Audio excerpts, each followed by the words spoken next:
pissed. He's Um, pissed. it's crazy, man. I feel bad for Hamilton, but I ain't gonna lie, man. I feel really bad for Ferrari drivers as Well, well. no, I'm saying, dude, it seems like yeah, it's almost as if it's like if you're not Max Verstappen, pretty much everybody or George Russell, everybody's getting the treatment in Yeah, some form or fashion, yeah, right? If it's not George Russell or Max Verstappen, they seem to be the ones that have largely been able to kind of run unabated, hmm seemingly. yes, But it seems like everybody else, dude, they've been screwed with. Whether it's Leclerc, whether it's Sainz, whether it's Perez, yeah. Hamilton. I'm glad you said Sergio Perez because Sergio Perez, he seems He's like gotten the he's taking shaft bad a luck. few times this year. Yeah, he has. But here's our favorite Italian guy with a nice fade, um, Mattia Binotto. Afternoon, constantly evolving in terms of strategy. Was today a podium won or a potential win loss?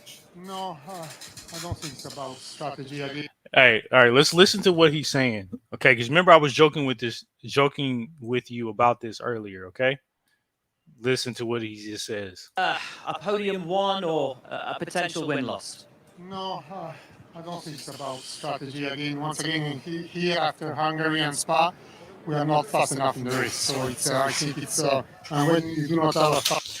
This man said it's not about strategy. It's about, Yes, it is. he said it's not about strategy. It's about the fact that they're not fast enough. That's a lie. That's a lie. It's about the fact that you just had a 12-second pit stop, and you guys constantly put your drivers in a position to lose when they're in a position to win.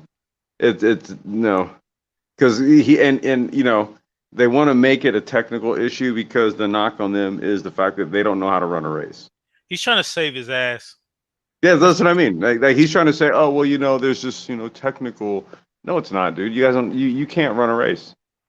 This man You guys, said you it's guys not screw your about strategy. drivers. It's total, dude. Come on, 12-second pit stop. It's about strategy. There was nothing wrong with the car. Oh man.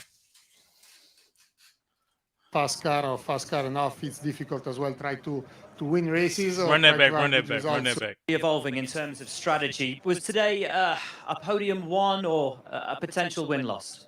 No, I don't think it's about strategy again. Once again, here after Hungary and Spa, we are not fast enough in the race. So I think it's, and when you do not have a fast car or fast car enough, it's difficult as well. Try to win races or try to have good results. So our first concern after the race of today, once again, is try to look at the pace, at the speed of the car, the performance.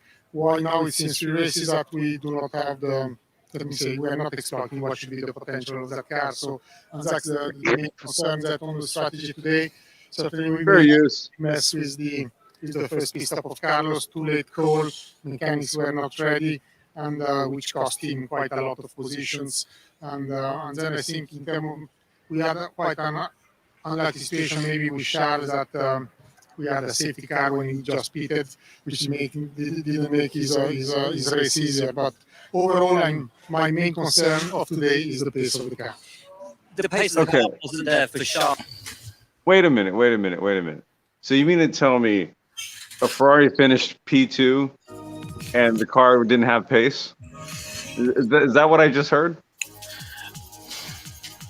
Did I just hear that? Yeah, it was P3, but still they had the pace to finish. They had the pace to finish high. Well, dude, no, that's just that. Okay, that's almost as bad as Total Wolff. I'm insulted. This is worse. Yeah, that's what I mean. It's almost as bad as Total Wolff saying the car could have broken down. Okay, that's almost as bad. Just about. Every single failure Ferrari has had, it's been because of strategy. Okay, you had some situations where the motor blew up or it caught on fire, right? We understand there somebody crashed out, but that's stuff that's going to happen. Yeah. But there's been more strategy failures from the top to the bottom, like I've Well, I was always gonna say said. if you eliminate those errors, Yeah. dude, Leclerc Leclerc is he's still number one in the points, right? He's number one in the points, and Sainz is probably number 3 behind Verstappen in the points. If Ferrari's strategy was on point, and then if you were just to kind of X out, the crashes and the car failures, dude, they're running P1 and P3 in the points. Okay. Yeah. If their strategy was on point, they've had too many strategy errors to take their drivers out. Dude, the drivers aren't taking themselves out.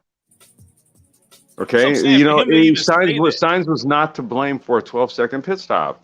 Man, for him to even say that, if I was Carlos Sainz, I was sneaking. Oh my God! Listen. If I was Carlos Sainz, I was sneaking to his room with some clippers, and I bring his fade up higher than it already is. This is wrong, dude. I have no idea what I would do. I'd probably hit him with a pillowcase full of flour. I just don't get. I'm sorry. I just don't get it. I'm sorry. It just doesn't make sense to me. These are guys playing with millions of dollars, billions of dollars, but they sound stupider. No, dude, this is why I'm telling you, bro.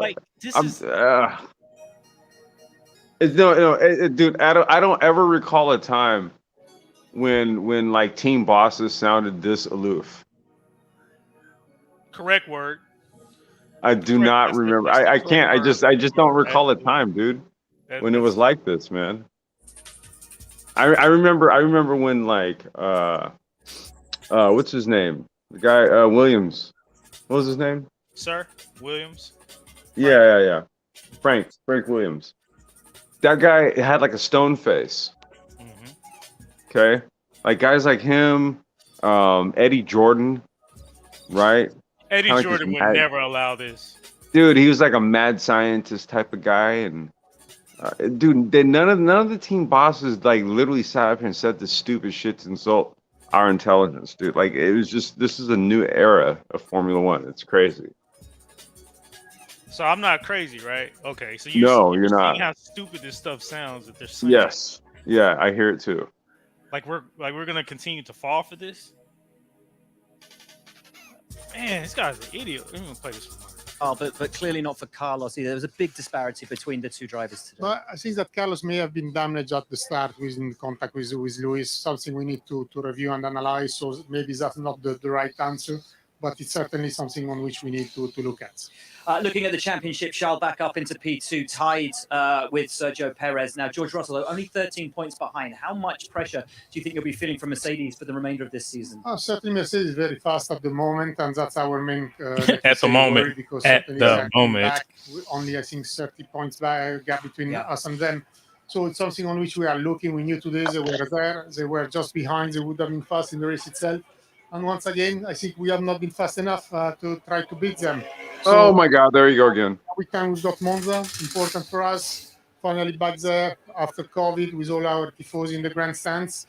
It's great to have them there. And then he brings up that word. Try to push ourselves, the team and the car and our drivers. But as well, I think we need to make sure that we analyze, review, and understand why now it's 3 races in a row that we are not fast enough. Great to see Charles back on the post. Yeah, this guy's reaching.